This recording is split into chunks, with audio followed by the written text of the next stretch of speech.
Dans Logic Pro, on me demande souvent qu'est-ce que c'est que ce réglage qui est en haut ici de la tranche de console. On peut d'ailleurs l'activer ou le désactiver ici, un commande de périphérique audio.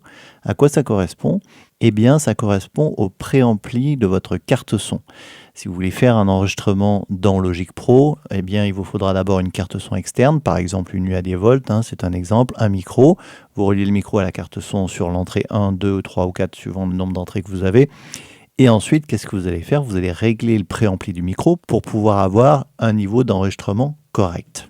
Donc, suivant les cartes son que vous allez utiliser, là je vous ai sélectionné par exemple l'Apogee Duet ou la Scarlett 2i2, eh bien ce réglage dans Logic Pro va être pertinent ou pas du tout. Par exemple, si vous avez une Apogee Duet, eh bien Apogee a bien fait les choses puisque lorsque vous allez régler le préampli de l'entrée 1 ou de l'entrée 2 avec ce bouton central, eh bien dans Logic Pro, ça va piloter ce bouton qui est là.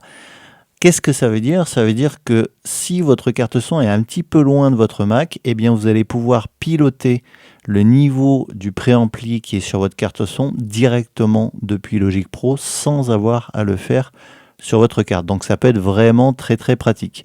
Alors ça marche sur l'Apogee Duet, mais par exemple ça ne va pas marcher sur la Scarlett 2i2 de Focusrite, qui est une carte son entrée de gamme qui est très très bien, mais là en l'occurrence vous serez obligé de bouger le gain à la main sur la carte son. Donc ça dépend du fabricant, donc il suffit de regarder la marque de votre carte son et vérifier si tout simplement quand vous bougez le préampli sur votre carte son, eh bien ce petit curseur ici bouge aussi en même temps.